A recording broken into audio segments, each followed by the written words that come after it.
नमस्कार, KP news के bulletin में आपका स्वागत है। मैं हूं पूजा आपके साथ। चलिए शुरू करते हैं आज की खबरों का सिलसिला। उससे पहले एक नजर आज की सुर्खियों पर डालते हैं। अंतर्राष्ट्रीय लोकतंत्र दिवस को व्यवस्थित ढंग से आयोजित किए जाए, जिलाधिकारी शिल्पा शर्मा ने कहा। ड्रिप सिंचाई कार्यान्वयन के लिए सब्सिडी का कार्यान्वयन की किसानों से लाभ उठाने की अपील। कर्नाटक कांग्रेस मुड़ा मामले पर राज्यपाल के फैसले को लेकर राष्ट्रपति से संपर्क कर सकती है। भाजपा ने कर्नाटक के मुख्यमंत्री सिद्धरामैया पर मुड़ा साइट आवंटन दस्तावेजों में जालसाजी करने का आरोप लगाया।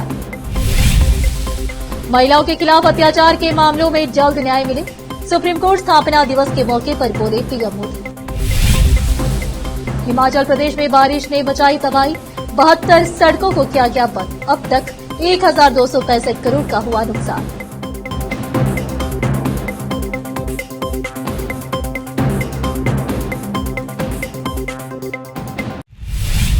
समाचारों का सिलसिला शुरू करते हुए देखते समाचार विस्तार से। राज्य में 15 सितंबर को अंतर्राष्ट्रीय लोकतंत्र दिवस का आयोजन किया जा रहा है और इसी तरह हमारे जिले में भी अधिकारियों को व्यवस्थित रूप से आयोजन करना चाहिए। जिला अधिकारी शिल्पा शर्मा ने कहा।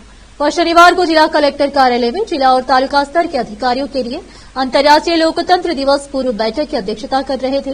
बीदर जिले से चामराजनगर जिले तक मानव श्रृंखला बनाई जा रही है और यह कार्यक्रम बसपा कल्याण से शुरू होगा। यह हमारे जिले से कलबुर्गी जिले की सीमा तक 45 किलोमीटर दूर है। उन्होंने कहा कि मीटर में लगभग 35,000 से 40,000 लोगों को जोड़ा जाना चाहिए। प्री स्कूल और स्कूल शिक्षा विभाग से अधिक बच्चों को लाया जाना चाहिए। महिला एवं बाल विकास विभाग के आंगनबाड़ी कार्यकर्ता, महिला स्व सहायता समिति की महिलाओं को लाया जाए। उन्होंने कहा कि इस कार्यक्रम में स्वयंसेवी संस्थाओं सहित अन्य संगठनों के लोगों को भाग लेना चाहिए। ग्राम पंचायत स्तर पर बैठक आयोजित की जाए, यह पुलिस विभाग को करना चाहिए। स्वास्थ्य विभाग द्वारा 2 एम्बुलेंस की व्यवस्था की जाए तथा उस दिन प्राथमिक स्वास्थ्य केंद्र एवं सामुदायिक स्वास्थ्य केंद्र पर चिकित्सक उपस्थित रहे। मानव श्रृंखला शुरू होने पर इसकी निगरानी के लिए अधिकारियों को नियुक्त किया जाए। इस बैठक में बीदर के उप वन संरक्षक पानतीयम, अतिरिक्त जिला कलेक्टर शिव कुमार श्रीवत, अतिरिक्त पुलिस अधीक्षक चंद्रकांत पूजा, खाद्य एवं नागरिक आपूर्ति विभाग की उप निदेशक सुरेखा, स्नातक शिक्षा विभाग की उप निदेशक चंद्रकांत शाबादकर, समाज कल्याण विभाग के उप निदेशक सिंधु एचएस, सहायक निदेशक कन्नड़ और संस्कृति विभाग सिद्धराम सिंधे सहित जिला और तालुका स्तर के अधिकारी उपस्थित थे। प्रधानमंत्री कृषि सिंचाई योजना 2024-25 सूक्ष्म सिंचाई कार्यक्रम के तहत प्रति बूंद अधिक फसल पीओए बागवानी फसलें उगाने वाले किसानों के लिए ड्रिप सिंचाई को अपनाने के लिए सब्सिडी विशेष अधिकार प्रभावी है। अनुसूचित जाति, अनुसूचित जनजाति और सामान्य वर्ग के किसानों को 90% सब्सिडी की सुविधा मिलेगी। प्रत्येक लाभार्थी अधिकतम 5.00 हेक्टेयर क्षेत्र का सब्सिडी के लिए पात्र है, जिसमें से पहले 2 हेक्टेयर के लिए 90% और 2.00 हेक्टेयर से ऊपर 5% है। इसमें 45% सब्सिडी की सुविधा होगी। इच्छुक किसानों को निर्धारित प्रपत्र में अपने संबंधित तालुका में वरिष्ठ सहायक निदेशक बागवानी के कार्यालय में आवेदन करना चाहिए। आवेदन के साथ मुख्य रूप से तालुक राजस्व विभाग द्वारा जारी पिहानी जल उपयोग प्रमाण पत्र और कंप्यूटरीकृत प्रमाण पत्र तथा अनुसूचित जाति और अनुसूचित जनजाति के किसानों के संबंध में कृषि और रेशम विभाग से छूट प्रमाण पत्र जमा करना अनिवार्य है। सभी वर्ग के किसानों को इस सुविधा का लाभ उठाना चाहिए।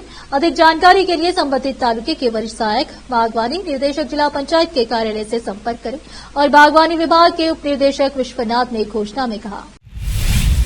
रोकते समाचारों का सिलसिला एक ब्रेक के लिए, जल्द लौटते हैं ब्रेक के बाद। कील मुहासों की दाग, मस्सा, बालों का झड़ना, गंजापन, चेहरे पर अनचाहे बालों से परेशान लोगों के लिए खुशखबरी। अब इन सभी प्रकार की समस्याओं को दूर करने के लिए शहर बीदर में खुल गया है Biyani skin and hair clinic, cosmetic and laser centre, जहां पर त्वचा, बालों एवं चेहरे पर दाग धब्बे, शरीर में खुजली, नाखूनों से संबंधित बीमारी के अलावा और भी कई बीमारियों का इलाज किया जाता है। इसके अलावा बीदर में पहली बार यहां पर अनचाहे बालों को निकालने के लिए लेजर ट्रीटमेंट अवेलेबल है। अपने खोए हुए बालों के लिए पीआरपी और जीएफसी थेरेपी अवेलेबल है। यहाँ पर लेजर द्वारा टैटू भी रिमूव किया जाता है और मस्से भी निकाले जाते हैं। Doctor Vinay Kumar Biyani MBBS MD, consultant dermatologist, cosmetologist and trichologist की निगरानी में चलाए जाने वाले स्किन एंड हेयर क्लिनिक में आकर अपनी बीमारियों और समस्याओं को दूर कीजिए और इस क्लिनिक के इलाज से फायदा उठाइए। आज ही चले आइए। यहाँ पर बीदर के अलावा महाराष्ट्र और तेलंगाना से भी पेशेंट आकर लाभ उठा रहे हैं। पहले पीआरपी थेरेपी और लेजर ट्रीटमेंट के लिए लोग हैदराबाद जाते थे। अब यह सब चीजें यहीं बीदर में उपलब्ध हैं। नई कमान के पास बस स्टॉप के सामने बिल्डिंग में हमारा क्लिनिक है। चले आइए Biyani skin and hair clinic, cosmetic and laser centre. Timing सुबह 11 बजे से 9 बजे तक, 11 to 9 PM। अपॉइंटमेंट के लिए इस नंबर पर संपर्क कीजिए 9243573333। ब्रेक के बाद आपका स्वागत है। आइए देखते हैं देश के अन्य समाचार। गृह मंत्री डॉक्टर जी परमेश्वर ने कहा कि कांग्रेस एमयूडीए मामले में मुख्यमंत्री सिद्धरामैया के खिलाफ अभियोजन की मंजूरी देने के राज्यपाल थावर चंद गहलोत के फैसले के खिलाफ शनिवार को राजभवन चलो आंदोलन करने के बाद अंततः भारत के राष्ट्रपति से संपर्क कर सकती है। राजभवन चलो के दौरान जांच एजेंसियों द्वारा मांगे जाने के बावजूद राज्यपाल द्वारा भाजपा और जेडीएस नेताओं के खिलाफ मंजूरी जारी नहीं करने का मुद्दा उठाया जाएगा। इस बीच उप मुख्यमंत्री डीके शिव कुमार ने कहा कि राज्यपाल ने कांग्रेस प्रतिनिधिमंडल को उनसे मिलने और शनिवार को ज्ञापन सौंपने के लिए समय दिया है। परमेश्वर ने कहा, मूडा मुद्दे ने राजनीतिक मोड़ ले लिया है और हमारे कार्यकर्ता राज्य के विभिन्न उपखंडों में राज्यपाल के खिलाफ विरोध प्रदर्शन करेंगे। हम राज्यपाल को एक ज्ञापन सौंपेंगे और उन्हें समझाने की कोशिश करेंगे कि उनका निर्णय सही नहीं है और उन्हें इसकी समीक्षा करनी चाहिए। अगर हमें कोई जवाब नहीं मिलता है तो हम राष्ट्रपति से मिलने की योजना बना रहे हैं। भाजपा ने मुख्यमंत्री सिद्धरामैया के इस दावे का खंडन करने के लिए ऑडियो रिकॉर्डिंग और दस्तावेज जारी किए हैं कि मैसूर शहरी विकास प्राधिकरण मूडा ने उनकी पत्नी को 50-50 अनुपात में भूखंड आवंटित करने का प्रस्ताव पारित किया है। भाजपा एमएलसी एन रवि कुमार ने कहा कि सीएम का दावा है कि साइट आवंटन के लिए मूडा में प्रस्ताव पारित किया गया था। सच नहीं है। हमारे पास उस बैठक की ऑडियो रिकॉर्डिंग है जिसमें प्रस्ताव रखा गया था। मामले पर चर्चा हुई लेकिन कोई आदेश जारी नहीं किया गया। यह दिखाने के लिए मनगढ़ंत दस्तावेज जारी किए गए हैं कि बैठक में मंजूरी दी गई थी। उन्होंने संवाददाताओं से कहा उस बैठक में मूडा के चेयरमैन राजीव एमएलसी यतीन्द्र और मरी तिब्बेगौड़ा, विधायक जीटी देवेगौड़ा, तनवीर सेठ और मूडा कमिश्नर नटेश मौजूद थे। बैठक में कोई मंजूरी नहीं दी गई लेकिन दावा किया गया कि मूडा कमिश्नर और चेयरमैन ने इस पर सहमति जताई और एक प्रस्ताव पारित किया गया। उन्होंने कहा कि इस प्रस्ताव के आधार पर सिद्धरामैया की पत्नी को 14 साइटें आवंटित की गई। उन्होंने कहा कि मूडा साइट आवंटन मुद्दे पर नैतिक जिम्मेदारी लेते हुए सीएम को इस्तीफा दे देना चाहिए था। गदग जिले के तोतागंती गांव से 20 अगस्त को लापता हुई एक महिला 3 दिन बाद गांव के बाहरी इलाके में एक खाली कुएं में जीवित पाई गई। वह Gadag institute of medical sciences अस्पताल में उपचाराधीन है। तोतागंती गांव की पार्वती कलमत ने पुलिस को बताया कि 20 अगस्त को सुबह करीब 5 बजे एक अज्ञात महिला उनके घर में घुसी जब वह रसोई में काम कर रही थी। पार्वती ने कहा, महिला मुझे गांव में एक सुनसान जगह पर ले गई जहां उसने मेरा मंगलसूत्र, चूड़ियां और अन्य गहने छीन लिए और मुझे खाली कुएं में धकेल दिया। महिला द्वारा मुझे कुएं में धकेलने के बाद में बेहोश हो गई। तीसरे दिन जब मैं बारिश में भीग गई तब मुझे होश आया। मैं लगभग 2 घंटे तक मदद के लिए चिल्लाती रही। आखिरकार कुछ लोगों ने मेरी चीखें सुनी और मुझे कुएं से बाहर निकाला। उसने कहा, कुछ ग्रामीणों ने बताया कि गांव में पहले भी कई बार ऐसी घटनाएं हो चुकी है जिसमें अकेली महिलाओं को निशाना बनाया गया है। उन्होंने पुलिस को ऐसी घटनाओं की जानकारी दी है। गांव वालों ने बताया कि पार्वती और उनके पति 6 महीने पहले तोतागंती गांव आए थे, तब से वे गांव में ही रह रहे हैं। गांव वालों ने बताया कि कुएं के पास भेड़ बकरियां चरा रहे कुछ लड़के पार्वती की चीखें सुनकर उसे बचाने के लिए दौड़े। जब पार्वती को कुएं से बाहर निकाला गया तो वह कमजोर थी और बोल भी नहीं पा रही थी। पुलिस ने कहा कि पार्वती के पूरी तरह ठीक हो जाने के बाद वे उसे पूछताछ करेंगे। इस बीच उसका इलाज कर रहे डॉक्टरों ने कहा कि वह तेजी से ठीक हो रही है।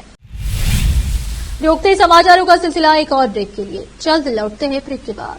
दोस्तों, दुनिया में अच्छे और सफल व्यक्ति बनने के लिए शिक्षा बहुत महत्व रखती है और अच्छी शिक्षा का मानव पर अच्छा प्रभाव पड़ता है और वह जीवन में एक सफल व्यक्ति बन जाता है।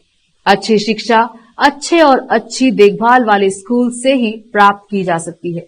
अब आपके बच्चों के लिए अच्छे स्कूल की तलाश खत्म। शहर बीदर में मौजूद है बेहतर शिक्षा का एकमात्र केंद्र, Maharshi English medium school, recognised by government of Karnataka near Ganesh Maidan. यहाँ पर बेहतर वातावरण में एक्सपर्ट टीचर्स द्वारा शिक्षा दी जाती है। यहाँ पर आपके बच्चों की बेहतर शिक्षा की सुविधा उपलब्ध है। साथ ही यहाँ पर गुणवत्तापूर्ण शिक्षक, प्यारा और देखभाल करने वाला माहौल, ग्रुप एक्टिविटीज, व्यक्तिगत शिक्षा योजनाएं और क्रिएटिव लर्निंग की सुविधा उपलब्ध है। प्री केजी से लेकर 10वीं कक्षा तक की शिक्षा यहाँ पर दी जाती है। प्री केजी से लेकर 10वीं कक्षा के लिए एडमिशन्स खुले हैं। आज ही अपने बच्चों का एडमिशन करवाइए। याद रखिए, Maharshi English medium school, recognised by government of Karnataka, near Ganesh Maidan. अधिक जानकारी के लिए इस मोबाइल नंबर पर संपर्क करें 8884881689। ब्रेक के बाद आपका स्वागत है। आइए देखते हैं देश के अन्य समाचार। प्रधानमंत्री नरेंद्र मोदी ने सुप्रीम कोर्ट की स्थापना के 75 वर्ष पूरे होने के उपलक्ष्य में आयोजित एक कार्यक्रम में अपने संबोधन में कहा कि महिलाओं के खिलाफ अपराध के मामलों में त्वरित न्याय की आवश्यकता है। इससे महिलाओं में अपनी सुरक्षा को लेकर भरोसा बढ़ेगा। पीएम मोदी ने कहा कि न्यायपालिका को संविधान का संरक्षक माना जाता है और सुप्रीम कोर्ट एवं न्यायपालिका ने इस जिम्मेदारी को बखूबी निभाया है। उन्होंने प्रधान न्यायाधीश डीवाई चंद्रचूड़ की उपस्थिति में जिला न्यायपालिका के राष्ट्रीय सम्मेलन के उद्घाटन सत्र को संबोधित करते हुए कहा कि भारत के लोगों ने सुप्रीम कोर्ट या न्यायपालिका के प्रति कभी कोई अविश्वास नहीं दिखाया। प्रधानमंत्री ने आपातकाल लागू किए जाने को एक काला दौर बताते हुए कहा कि न्यायपालिका ने मौलिक अधिकारों को बनाए रखने में अहम भूमिका निभाई। पीएम मोदी ने राष्ट्रीय सुरक्षा के मामलों पर कहा कि न्यायपालिका ने राष्ट्रीय हितों को सर्वोपरि रखते हुए राष्ट्रीय अखंडता की रक्षा की है। कोलकाता में एक महिला चिकित्सक से बलात्कार और उसकी हत्या और ठाणे के एक स्कूल में 2 बच्चियों के यौन उत्पीड़न के मामलों की पृष्ठभूमि में उन्होंने कहा कि महिलाओं के खिलाफ अत्याचार और बच्चों की सुरक्षा समाज के लिए गंभीर चिंता का विषय है। हिमाचल प्रदेश में वर्षा के बाद 72 सड़कों को बंद कर दिया गया है और स्थानीय मौसम कार्यालय ने 2 सितंबर को भी छिटपुट स्थानों पर भारी बारिश होने की चेतावनी दी है। अधिकारियों ने शनिवार को यह जानकारी दी।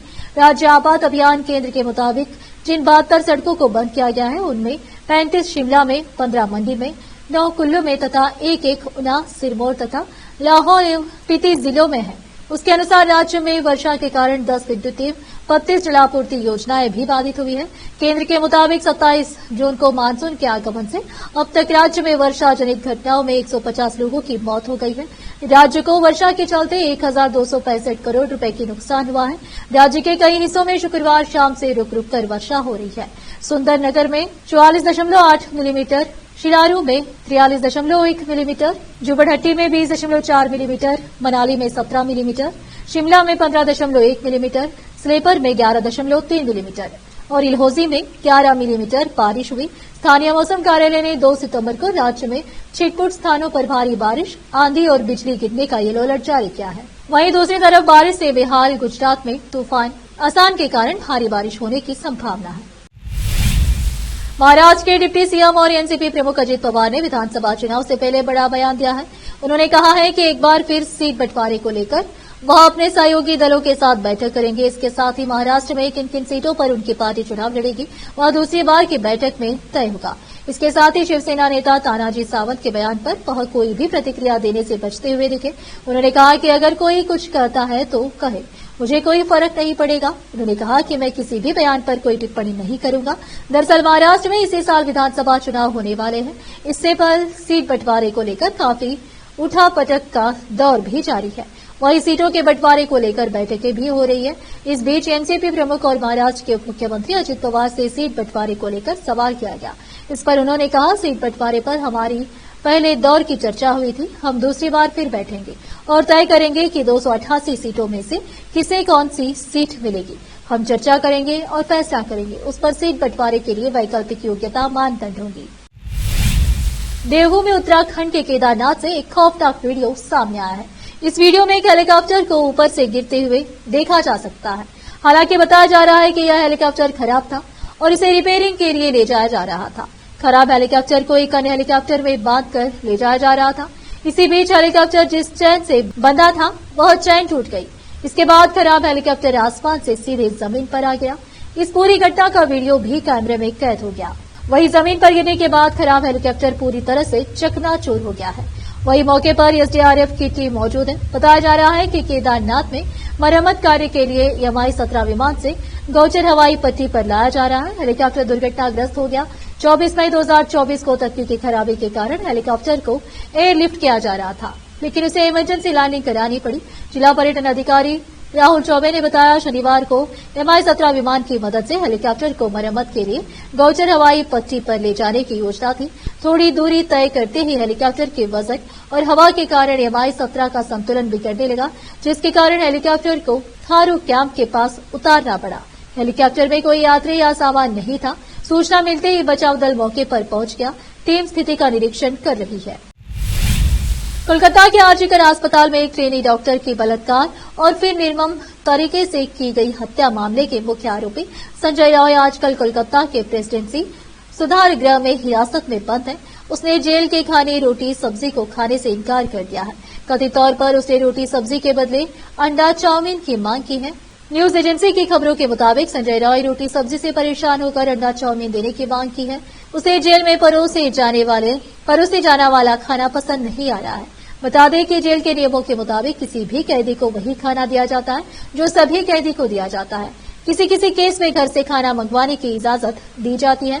न्यूज 18 ने जेल के सूत्रों के हवाले से बताया कि संजय रॉय हर दिन रोटी सब्जी परोसे जाने पर गुस्सा हो गया और एग चाउमीन मांगने लगा। हालांकि उसकी अंडा चाउमीन की मांग को खारिज करते हुए जेल कर्मचारियों ने उसे जमकर फटकार लगाई। इसके बाद उसने रोटी सब्जी खाई। एक बार फिर से रुकते हैं एक ब्रेक के लिए, जल्द ही लौटते हैं ब्रेक के बाद।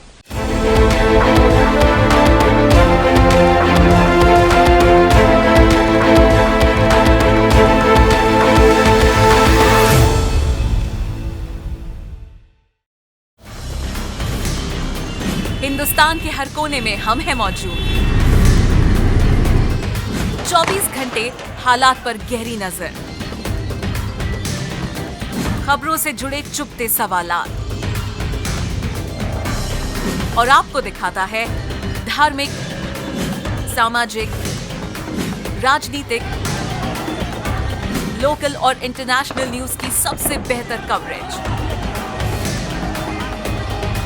जो आपको रखती है हर पल बाखबर। देश और दुनिया भर की खबर के लिए देखते रहें KP News 24/7। ब्रेक के बाद आपका स्वागत है। आइए अब देखते हैं अंतर्राष्ट्रीय समाचार। अमेरिका के पूर्व राष्ट्रीय सुरक्षा सलाहकार लेफ्टिनेंट जनरल सेवानिवृत्त HR मैक मास्टर ने मुंबई हमले को लेकर बड़ा दावा किया है। उन्होंने कहा कि अमेरिका के पूर्व राष्ट्रपति डोनाल्ड ट्रंप पाकिस्तान द्वारा मुंबई हमले के मास्टरमाइंड हाफिज सईद की रिहाई से बहुत खफा थे।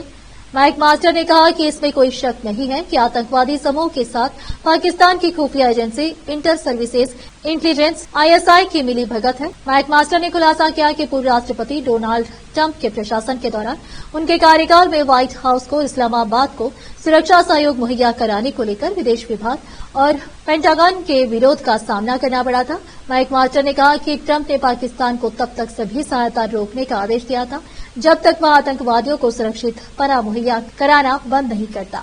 लेकिन इसके बावजूद तत्कालीन रक्षा मंत्री जिम मैटिस इस्लामाबाद को एक सैन्य सहायता पैकेज देने की योजना बना रहे थे, जिसमें $15 करोड़ से अधिक के बख्तरबंद वाहन शामिल थे। मैक मास्टर ने a war with ourselves my tour of duty in the Trump White House नामक पुस्तक में ये टिप्पणियां की है। उन्होंने बताया कि हालांकि उनके हस्तक्षेप के बाद यह मदद रोक दी गई थी। चीन अपनी घुसपैठ करने की आदतों से बाज नहीं आ रहा है। दूसरे देशों के जल क्षेत्र से लेकर जमीन तक पर चीन की बुरी नजर है। वह दूसरों के क्षेत्र पर अपना कब्जा जमाना चाहता है। ताजा घटना जापान से जुड़ी है। आरोप है कि चीन ने अपने जहाजों को जापानी समुद्री सीमा में घुसा दिया। इससे हलचल मच गई। जापान की नौसेना ने तब चीनी जहाज का पीछा कर लिया। इसके लिए जापान ने अपने लड़ाकू विमानों और युद्धपोतों को चीनी जहाजों के पीछे लगा दिया। फिर चीन को वापस अपनी सीमा में लौटना पड़ा। घटना के बाद जापान ने शनिवार को अपनी समुद्री सीमा में एक चीनी सर्वेक्षण पोत के घुसने का आरोप लगाया और इस सिलसिले में यहां चीनी दूतावास के माध्यम से अपना औपचारिक विरोध दर्ज कराया। जापान के विदेश मंत्रालय ने यह जानकारी दी। विदेश मंत्रालय ने जापान के दक्षिणी पश्चिमी प्रांत कागोशिमा में इस जहाज के नजर आने के बाद कड़ी चिंता प्रकट की। जापान के रक्षा मंत्रालय का कहना है कि स्थानीय समय अनुसार सुबह 6 बजे उसकी समुद्री सीमा में यह चीनी जहाज दिखा, जो 8 बजे से कुछ समय पहले वहां से चला गया। फिर से एक नजर सुर्खियों पर। अंतर्राष्ट्रीय लोकतंत्र दिवस को व्यवस्थित ढंग से आयोजित किए जाए, जिलाधिकारी शिल्पा शर्मा ने कहा। ड्रिप सिंचाई कार्यान्वयन के लिए सब्सिडी का कार्यान्वयन की किसानों से लाभ उठाने की अपील। कर्नाटक कांग्रेस मुड़ा मामले पर राज्यपाल के फैसले को लेकर राष्ट्रपति से संपर्क कर सकती है। भाजपा ने कर्नाटक के मुख्यमंत्री सिद्धरामैया पर मुड़ा साइट आवंटन दस्तावेजों में जालसाजी करने का आरोप लगाया।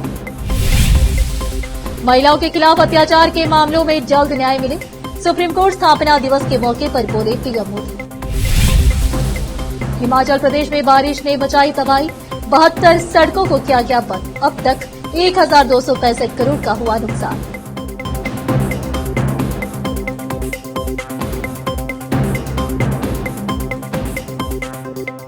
केपी न्यूज के बुलेटिन में आज इतना है। आप देख रहे थे हमारा चैनल केपी न्यूज 24/7। धन्यवाद।